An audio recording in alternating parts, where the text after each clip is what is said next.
اما بعد فاعوذ باللہ من الشیطان الرجیم بسم اللہ الرحمن الرحیم والعصر ان الانسان لفی خسر الا الذین آمنوا وعملوا الصالحات وتواصوا بالحق وتواصوا بالصبر صدق اللہ العظیم رب اشرح لی صدری ویسر لی امری واحلل عقدۃ من لسانی یفقہوا قولی اللہم ارحمنا بالقرآن العظیم واجعلہ لنا اماما ونورا وہدی ورحمہ آمین یا رب العالمین۔ معزز حاضرین اور محترم خواتین، مطالعہ قرآن حکیم کے جس منتخب نصاب کا سلسلے وار درس آج ہم شروع کر رہے ہیں، اس کا نقطۂ آغاز ہے سورۃ العصر جو ابھی میں نے تلاوت کی ہے، اور مجھے یقین ہے کہ آپ میں سے اکثر حضرات کو یہ سورہ مبارکہ زبانی یاد ہوگی۔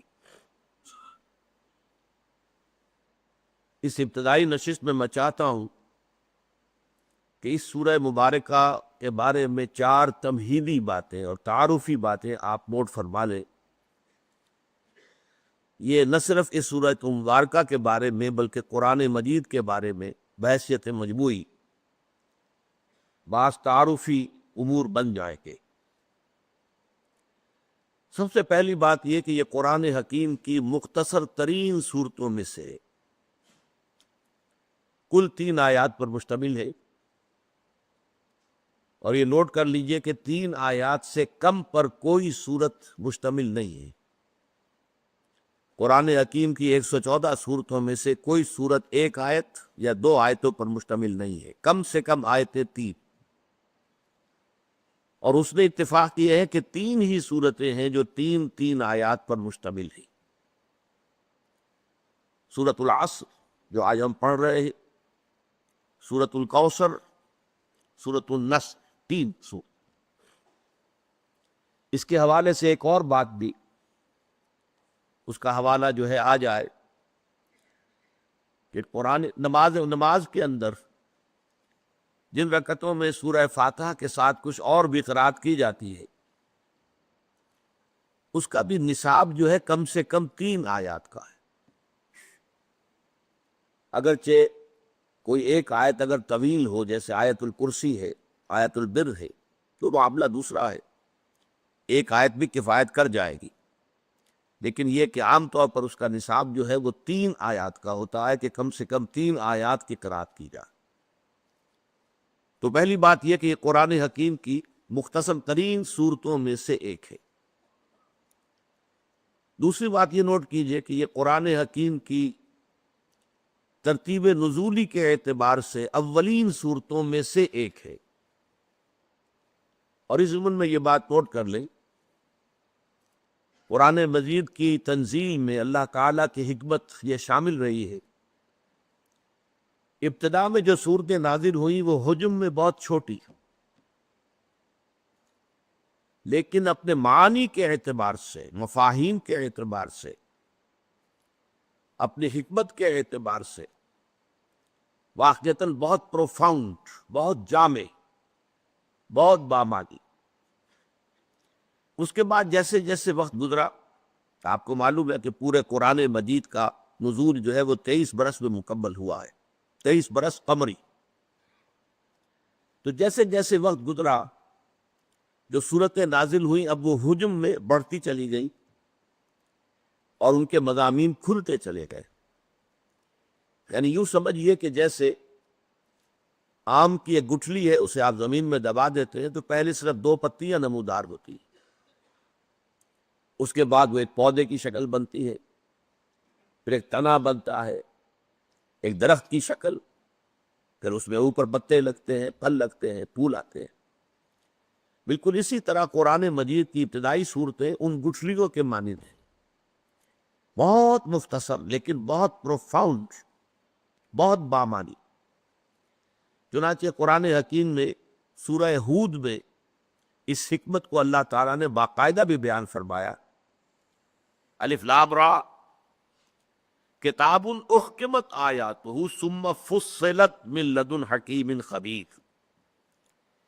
یہ قرآن حکیم ایک ایسی کتاب ہے جس کی آیتیں پہلے بہت پختہ کی گئی، گاڑھی کی گئی، مضبوط کی گئی، بہت پروفاؤنڈ، اور پھر ان کی تفصیل کی گئی، انہیں واضح کیا گیا، ان کو بیان کیا گیا.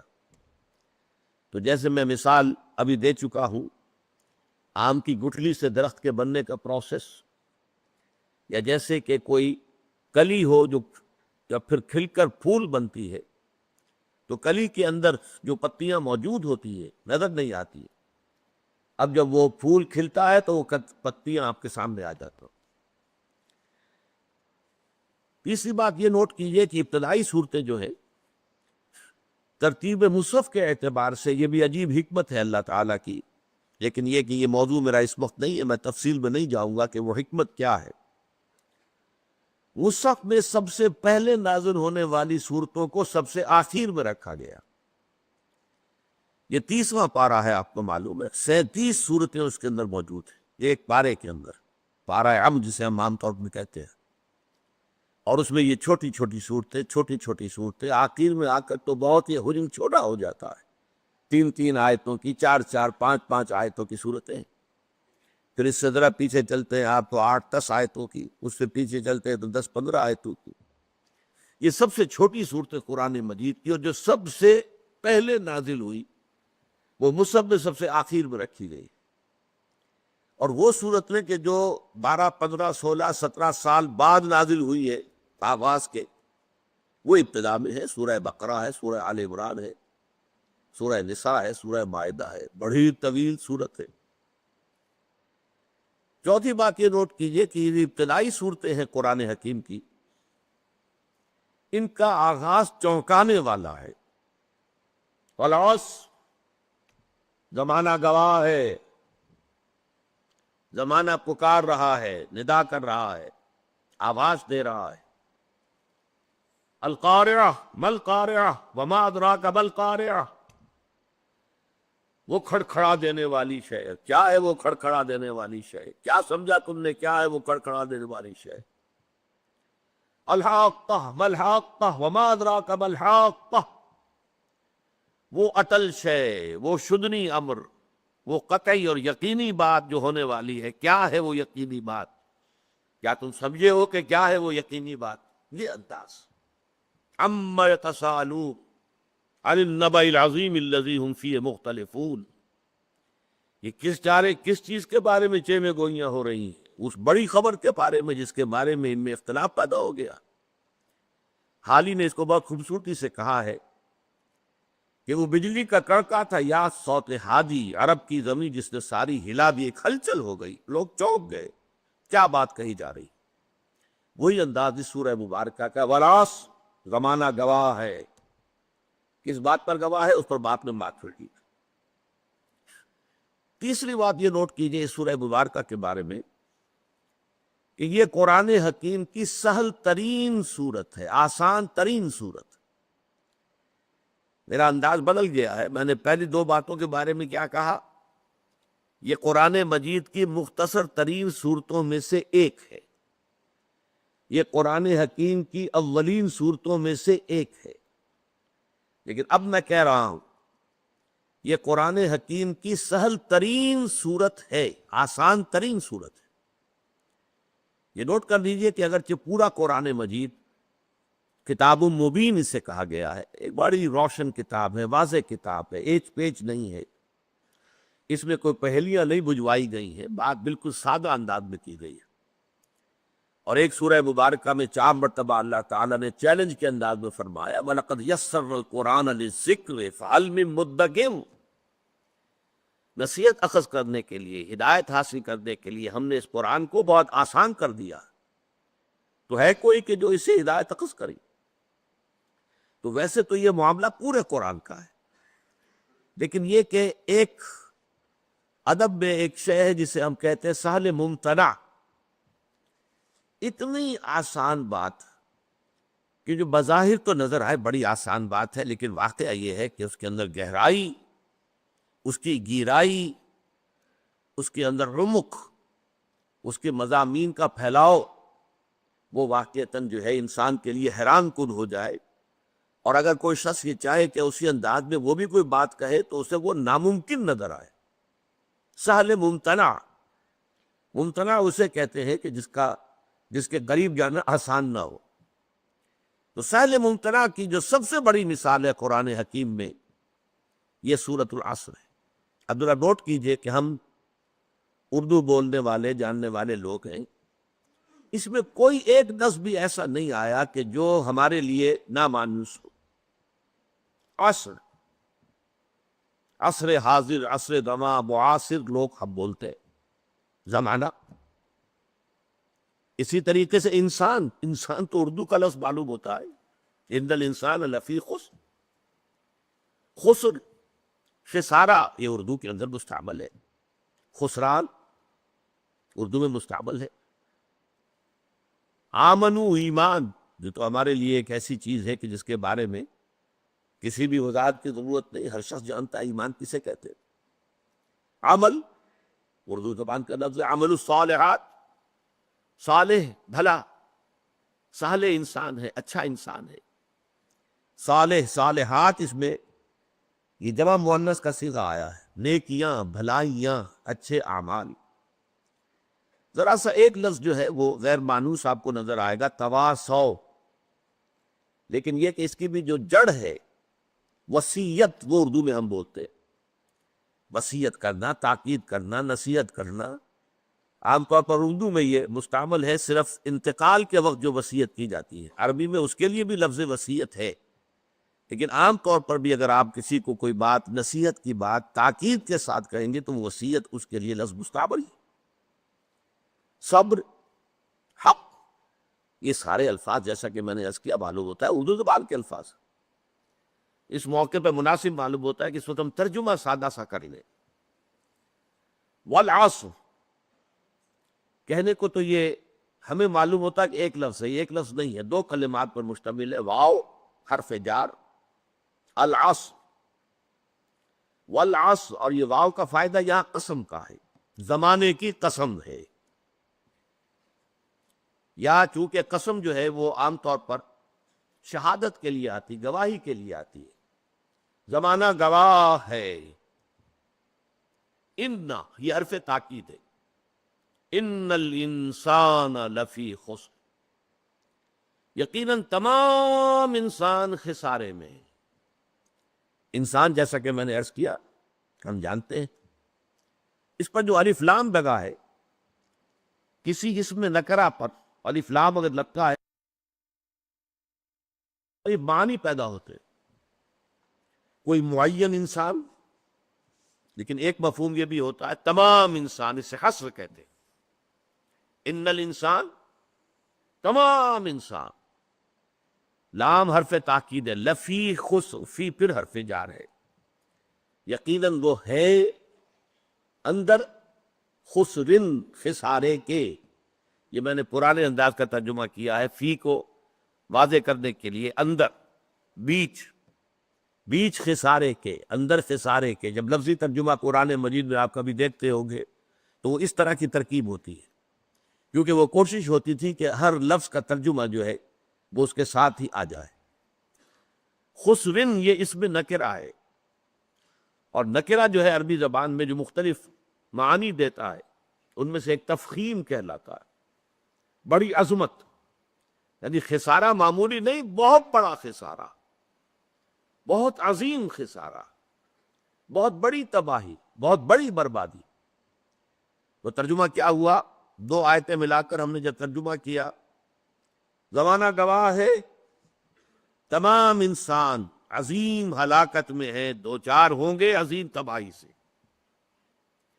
اس کے بعد الا، یہ حرف استثناء ہے، سوائے ان کے، یہاں پہ اب استثناء ہو رہا ہے، ایکسیپشن، یعنی تباہی جو ہے وہ قاعدہ کلیہ ہے، دیٹ از اے رول، پوری نوع انسانی کے لیے ہلاکت، بربادی، تباہی، یہ تو قاعدہ کلیہ ہے، لیکن اس میں ایکسیپشنز ہے، لیکن وہ ایکسیپشنز کن کے لیے ہے؟ الا الذین آمنوا، سوائے ان کے جو ایمان لائے۔ وعملوا الصالحات، اور انہوں نے نیک اعمال کیے، اچھے اعمال کیے، بھلے کام کیے، وتواصوا بالحق، اور انہوں نے ایک دوسرے کو وصیت کی، ایک دوسرے کو نصیحت کی، ایک دوسرے کو تاکید کی، حق کی۔ یہ پھر تفصیل میں جب ہم جائیں گے تو میں عرض کروں گا کہ حق کے کیا کیا معنی ہے اور یہ کس قدر جامع لفظ ہے۔ ابھی ہم صرف ایک لمحہ ترجمہ کر رہے ہیں۔ وتواصوا بالصبر، اور جنہوں نے ایک دوسرے کو نصیحت کی، ایک دوسرے کو تاکید کی، صبر کی۔ تو اب یہ ترجمہ بن گیا، زمانے کی قسم ہے، زمانہ گواہ ہے، تمام انسان عظیم ہلاکت سے دوچار ہونے والے ہیں، سوائے ان کے جو ایمان لائے اور جنہوں نے نیک عمل کیے اور جنہوں نے ایک دوسرے کو حق کی وصیت اور تاکید کی اور جنہوں نے ایک دوسرے کو صبر کی نصیحت اور تاکید کی۔ اب آئیے چوتھی بات کی طرف۔ چوتھی بات جو اس سورہ مبارکہ کے بارے میں نوٹ کرنے کی ہے وہ یہ ہے کہ یہ قرآن حکیم کی جامع ترین صورت ہے۔ یہاں پھر میرے انداز کو نوٹ کر لیجئے، میں نے دو باتوں کے بارے میں کہا تھا، مختصر ترین صورتوں میں سے ایک، اولین صورتوں میں سے ایک، لیکن سہل ترین صورت اور جامع ترین صورت۔ ہو سکتا ہے بعض حضرات کے ذہن میں اشکال آئے کہ سورہ فاتحہ، اس کی عظمت، اس کی فضیلت، کیا اس سے بھی جامع ہے یہ؟ سورۃ الاخلاص تہائی قرآن کے مساوی حضور فرماتے ہیں، کیا اس سے بھی جامع تر ہے؟ تو نوٹ کر دیجئے، میں چاہتا ہوں کہ اس بات کو اچھی طرح سمجھ لیں۔ دیکھیے، اگرچہ اسلام کی جڑ توحید ہے، بنیاد، اور توحید کے موضوع پر اس میں کوئی شک نہیں کہ جامع ترین صورت سورۃ الاخلاص ہے۔ قل هو اللہ احد اللہ الصمد لم یلد ولم یولد ولم یکن لہ کفوا احد۔ لیکن ظاہر بات ہے کہ یہ صرف جڑ کی بات ہوئی ہے، ابھی پورا طرف تو سامنے نہیں آیا۔ اس پہلو سے ایک خاص اعتبار سے یقیناً عظیم ترین صورت جو ہے سورہ اخلاص ہے۔ ہمارے دین کی جو جڑ ہے، ایمان کی جو اصل بنیاد ہے، توحید۔ اسی طریقے سے قرآن کا ایک فلسفہ ہے، وہ فلسفہ ہم پڑھیں گے انشاءاللہ اسی منتخب نصاب کا جب دوسرا حصہ شروع ہوگا۔ اس فلسفے کے اعتبار سے عظیم ترین سورت سورۃ الفاتحہ ہے، لیکن ظاہر بات ہے کہ فلسفہ اپنی جگہ پر بڑی اہمیت کا حامل ہونے کے باوجود جب ہم دیکھتے ہیں سورۃ العصر کے اعتبار سے تو وہ ایک جز قرار پائے گا، وہ ایک پہلو ہے، اس کے اعتبار سے یقیناً اور عظمت اس کی ہے۔ عظیم ترین سورت قرآن مجید کی سورہ فاتحہ ہے، جسے پورے قرآن کے ہم بدن بھی قرار دیا گیا ہے۔ وَلَقَدْ آتَيْنَاكَ سَبْعًا مِنَ الْمَثَانِي وَالْقُرْآنَ الْعَظِيمِ، قرآن عظیم کہا گیا ہے سورہ فاتحہ کو۔ ہم نے آپ کو عطا کی ہیں 7 آیتیں جو بار بار دہرائی جاتی ہیں اور جو در حقیقت خود اپنی جگہ پر ایک مکمل قرآن عظیم ہے۔ لیکن اب نوٹ کیجئے اصل بات، قرآن مجید کا اصل موضوع کیا ہے؟ یہ صرف فلسفے کی کتاب نہیں ہے، یہ صرف توحید کی کتاب نہیں ہے، یہ کتاب ہدایت ہے، ہدی للناس، ہدی للمتقین۔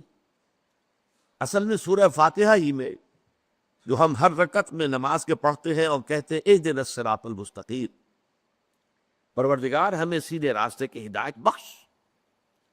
وہ صراط مستقیم کیا ہے؟ اس صراط مستقیم، اس راہ ہدایت کے اعتبار سے جامع ترین صورت یہ سورۃ العصر ہے۔ صراط مستقیم، اس کے سنگ ہائے میل کیا ہے؟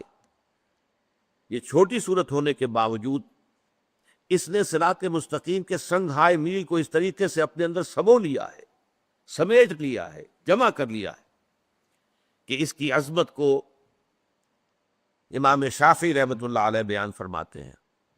اب دیکھیے، میں ان کا قول نقل کر رہا ہوں، ائمہ اربعہ میں سے بہت اونچا مقام ہے امام شافعی کا، اگرچہ امام اعظم ہمارے نزدیک فقیہ ہونے کے اعتبار سے اور اسلام کے قانونی پہلو کے اعتبار سے سب سے بڑا جو مقام سب سے اونچا ہے وہ امام ابو حنیفہ رحمۃ اللہ علیہ کو حاصل. لیکن واقعہ یہ ہے کہ بعض اعتبارات سے امام شافعی کا رتبہ بہت بلند ہے. ان کی تصنیف کتاب الام بہت ضخیم اور آج بھی وہ بڑی عظیم عظمت کی حامل مانی جاتی ہے. اصول فقہ انہوں نے مرتب کیے ہیں سب سے پہلے. بہرحال امام شافعی کا تھوڑا سا تعارف کرانے کے بعد اب ان کے دو قول میں آپ کو سنانا چاہتا ہوں. ایک قول کے مطابق فرماتے ہیں لو تدبر الناس هذه السورۃ لوسعتهم، اگر لوگ صرف اس ایک سورت پر تدبر کریں، غور و فکر کریں، سوچ بچار کریں تو یہ ان کی ہدایت کے لیے کافی ہو جائے.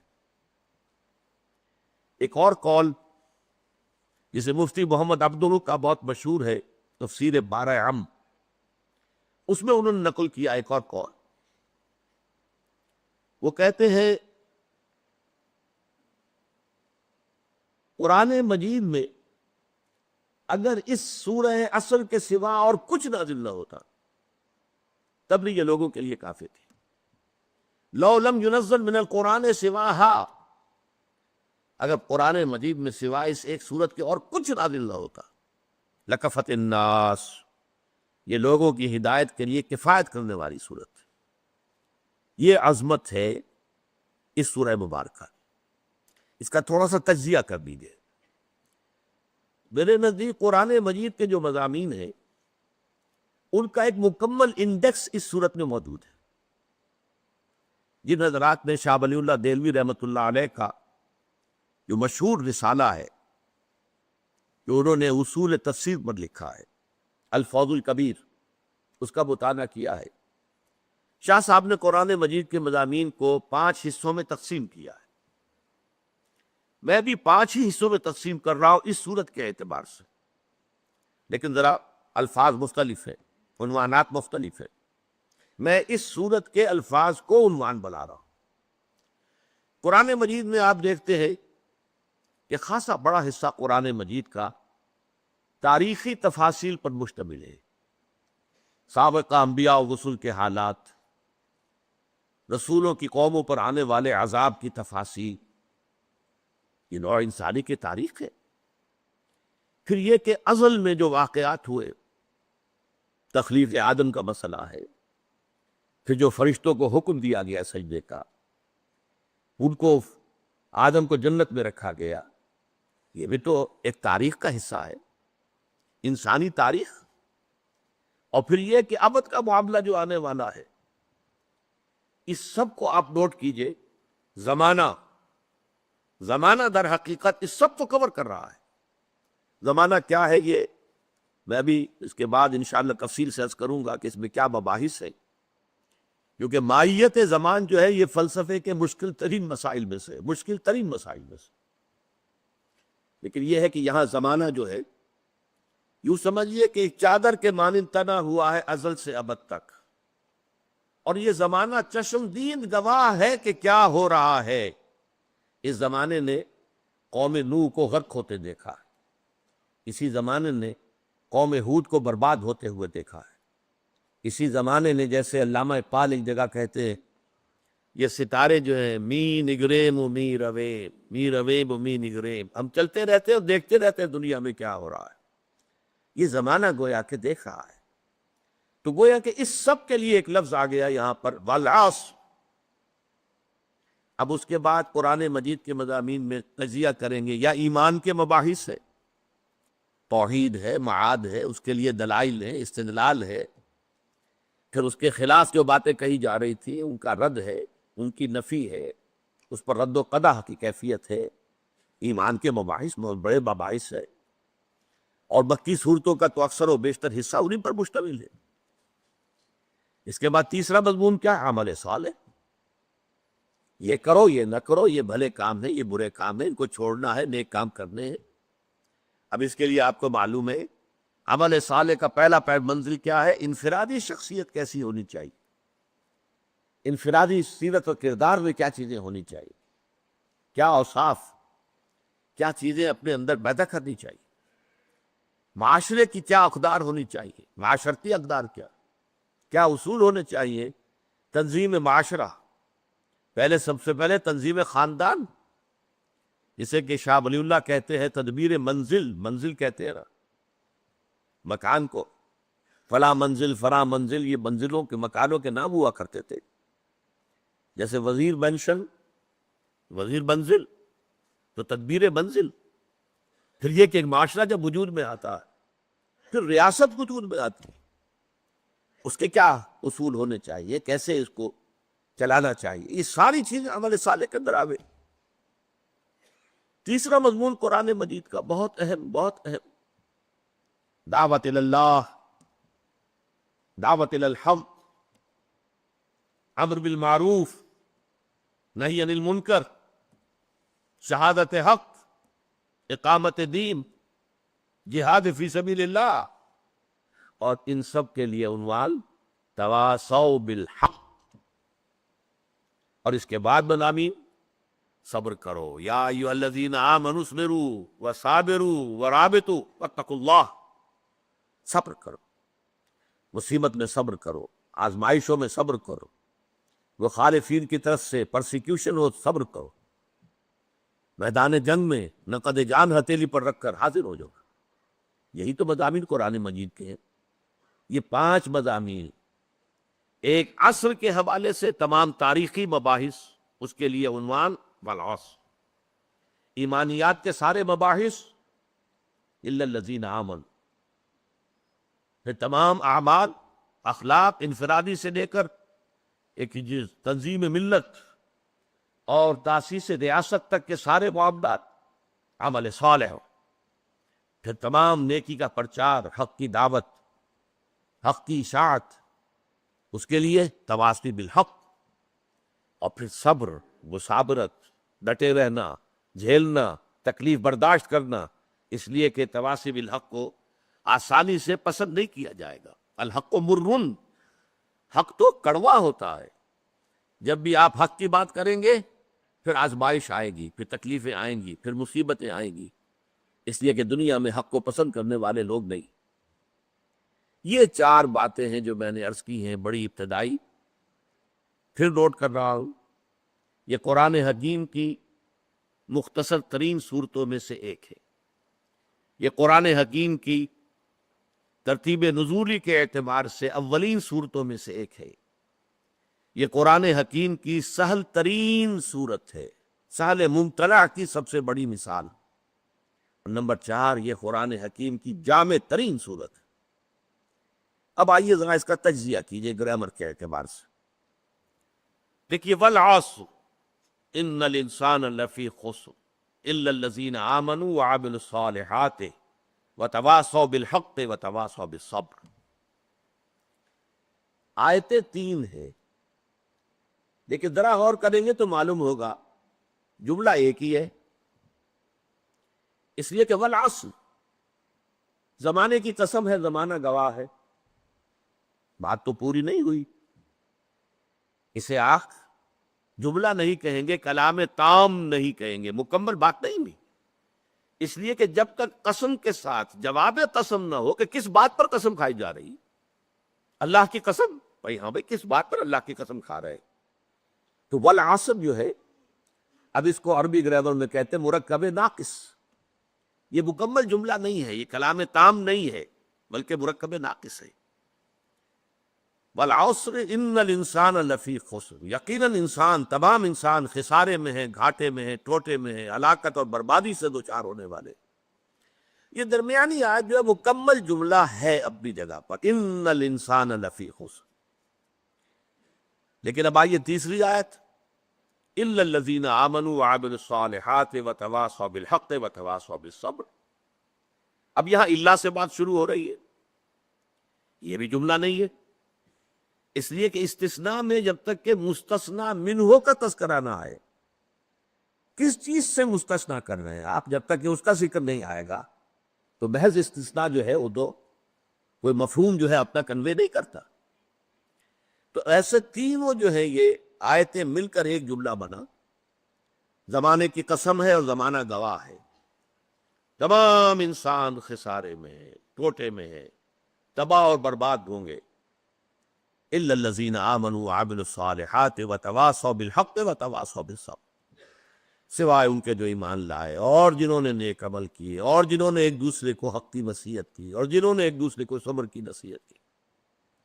ایک اور اعتبار سے نوٹ کیجئے، جو مرکزی آیت ہے وہی اس سورہ مبارکہ کی اصل جو ہے جان میں، ان الانسان لفی خسر، یہ پہلی آیت کے ساتھ مل کر بھی جملہ مکمل ہو جاتا ہے، والعصر ان الانسان لفی خسر، جملہ مکمل ہے، اور یہ تیسری آیت کے ساتھ مل کر بھی جملہ مکمل ہو جاتا ہے، ان الانسان لفی خسر الا الذین آمنوا وعملوا الصالحات وتواصوا بالحق وتواصوا بالصبر۔ تو یہ تین آیتوں میں ویسے بھی عددی اعتبار سے بھی مرکزی ہے اور مضمون کے اعتبار سے بھی مرکزی ہے۔ اب آئیے ذرا ہم اور کریں، خسران انسانی کا جو نقشہ اس صورت میں کھینچا گیا ہے، جس کے لیے میں ایک لفظ استعمال کرنا چاہتا ہوں، آپ نے سنا ہوگا فلسفے اور ادب کے میدان میں دی ڈیوائن کامیڈی، میں اس کے برعکس ایک لفظ استعمال کر رہا ہوں، دی ہیومن ٹریجڈی، انسانی المیہ۔ تمام انسان خسارے میں ہے، تمام انسان ٹوٹے میں ہے، تمام انسان بربادی سے تباہی سے دوچار ہونے والے ہیں۔ اس سے بڑی ٹریجڈی کیا ہوگی؟ اس سے بڑا حزلیہ کیا ہوگا؟ اس کے کیا کیا پہلو ہیں، اس کو نوٹ کر لیجیے۔ سب سے پہلے تو مشاہدہ کیجیے انسانوں کی عظیم اکثریت کیسی کیسی مشکلات کے ساتھ دوچار ہوتی۔ عظیم اکثریت وہ ہے کہ جو کمر توڑ دینے والی مشقت کرنے کے باوجود دو وقت پیٹ بھر کر کھانا نہیں کھا سکتے، جن کے بچوں کو علاج کی سہولت میسر نہیں، مشقت، محنت، تکلیف، نہ صرف محنت و مشقت، محنت و مشقت کے اعتبار سے تو ہم یہ کہہ سکتے ہیں کہ انسان بھی لدو اونٹ کے مانند ہے یا کولو کے بیل کے مانند ہے، لیکن حیوان اور انسان میں اس اعتبار سے بڑا فرق ہے۔ انسان میں احساسات، رنج، غم، صدمہ، کسی جانور کا بچہ جب جوان ہو گیا اب اس کے بعد وہ جانے اس کی زندگی علیحدہ ہے، والدین کی علیحدہ ہے، والدین بھی پتہ نہیں کوئی ان کا جوڑا ہے کہ نہیں مستقل۔ لیکن یہاں کیا ہوتا ہے؟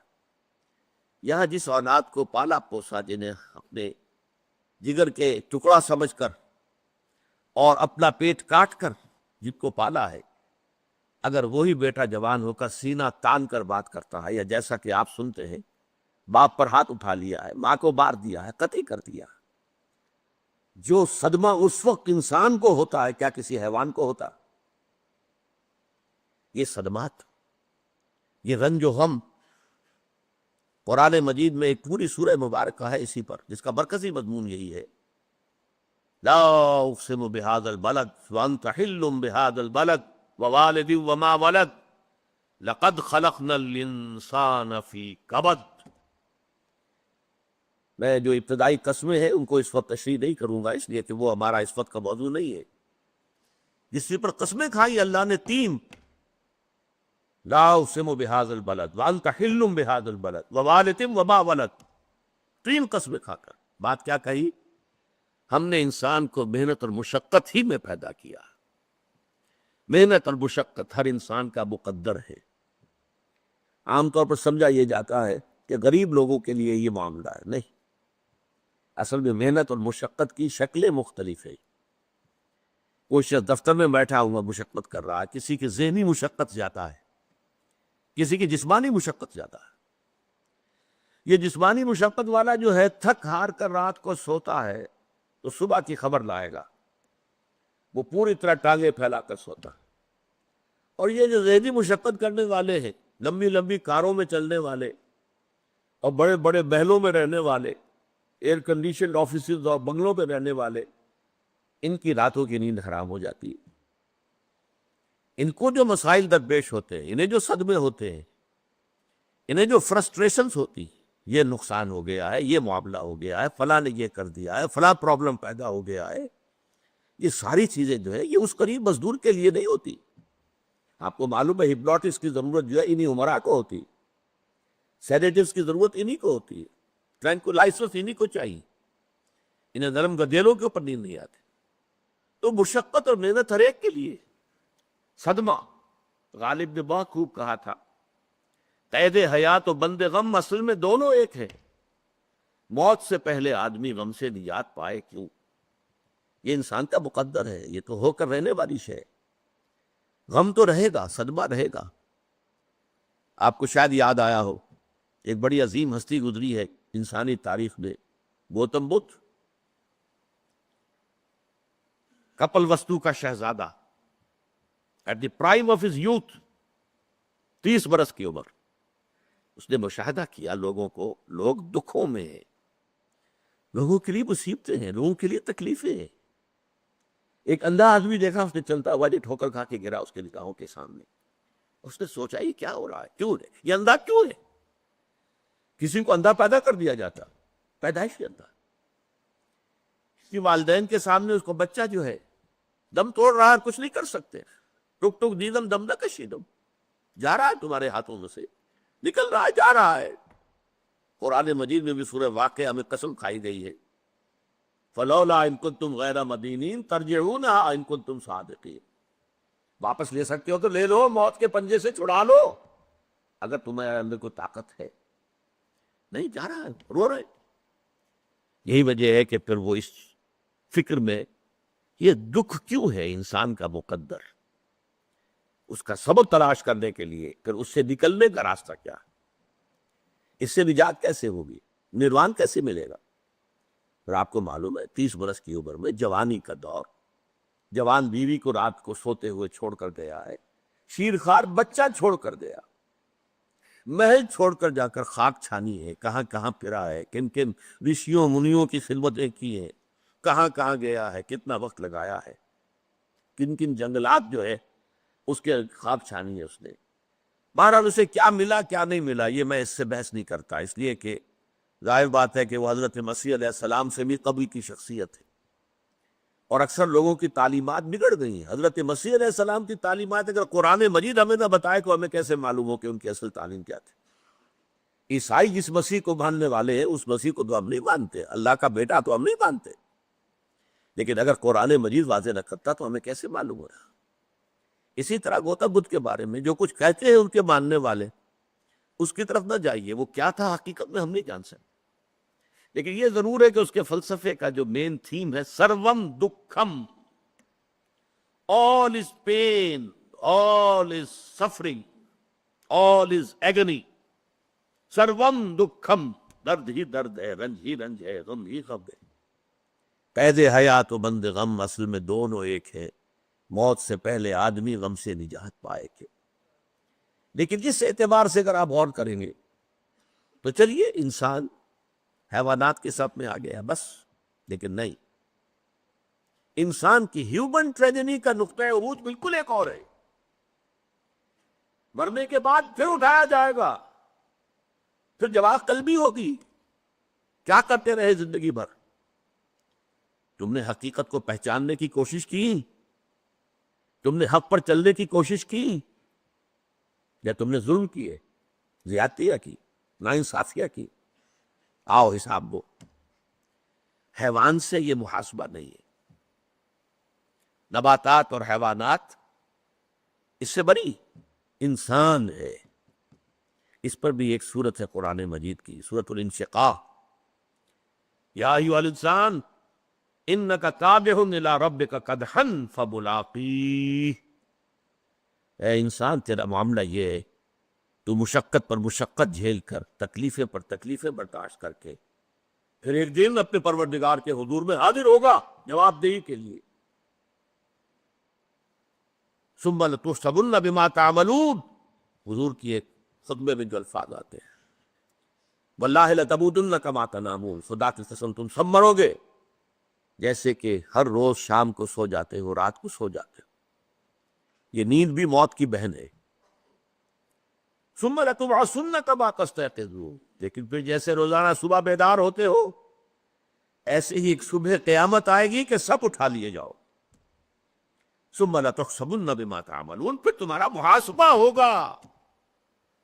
دیٹ گرینڈ اکاؤنٹیبلٹی، وہ مسئولیت عظیم، پوری زندگی کا حساب، چھوٹی سی چھوٹی باتیں. وَمَنْ يَعْمَلْ مِثْقَالَ ذَرَّةٍ خَيْرًا يَرَهُ وَمَنْ يَعْمَلْ مِثْقَالَ ذَرَّةٍ شَرًّا يَرَهُ. ذرے کی ہم بدن نیکی ہوگی وہ بھی سامنے پاؤ گے، اور ذرے کے ہم بدن بدی ہوگی وہ بھی سامنے پاؤ گے. انسان چیخ اٹھے گا ما لہذا الکتاب، یہ اعمال نامہ کیسا ہے، لا یغادر صغیرۃ ولا کبیرۃ الا احصاها، اس نے تو نہ چھوٹی چیزیں چھوڑی ہیں نہ بڑی چیزیں چھوڑی ہیں، تمام کا احاطہ کر لیا ہے. وہ محاسبہ ہوگا، اس کے بعد جزا و سزا کے فیصلے ہوں گے. بہت مبارک ہوں گے، خوش قسمت ہوں گے وہ لوگ جو جنت کی طرف بھیج دیے جائیں گے. وسیق الذین اتقوا ربهم الى الجنة زمرا، اللہم ربنا اجعلنا منہم، اللہم ربنا اجعلنا منہم، اللہم ربنا اجعلنا منہم. اور کتنے بدبخت ہوں گے وہ، خسران عظیم. وسیق الذین کفروا الى جہنم زمرا، وہ کافر جو ہے وہ لے جائیں گے، گروہ درو گروہ لے جائے جائیں گے جہنم کی طرف، ان میں جھونک دیے جائیں گے. یہ ہے وہ مرحلہ کہ نوع انسانی کی گرے سرسبت. حضرت ابوبکر کے بارے میں آتا ہے رضی اللہ تعالیٰ عنہ، اس احساس کے تحت کہ ایک روز اللہ کے سامنے کھڑے ہونا ہے محاسبے کے لیے. ایک عجیب کیفیت میں کہا کرتے تھے کاش کہ میں درخت پر چہچہاتی ہوئی ایک چڑیا ہوتا جس سے کوئی محاسبہ نہیں ہے، حساب کتاب نہیں ہے. کاش کہ میں گھاس کا ایک تنکا ہوگا جس سے کوئی حساب کتاب نہیں ہے، وہ سوکھ جاتی ہے تو آگ میں جلا دی جاتی ہے، بات ختم ہو جاتی ہے، حساب کتاب نہیں. کہنے والا کون ہے؟ ابو بکر صدیق رضی اللہ تعالی. قرآن مجید بھی کہتا ہے، سورہ عما یتساءلون جو ہے اس میں یہی تو لفظ آیا ہے. آخری آیت کیا ہے؟ یقول الکافر یا لیتنی کنت ترابا، ہائے کاش کہ میں مٹی ہوتا، شرف انسانیت مجھے حاصل نہ ہوا ہوتا. اور فارسی میں شاعر نے کہا ہے کیفیت کیا ہوگی کہ ہر انسان کہے گا مرا ہے کاش کہ مادر نہ زادے، کاش کہ میری ماں نے مجھے کبھی جنا نہ ہوتا. یہ ہے وہ ذالک هو الخسران المبین، ان الانسان لفی خسر. یہ ہے ہیومن ٹریجڈی. بارک اللہ لی ولکم فی القرآن العظیم ونفعنی وإیاکم بالآیات والذکر الحکیم.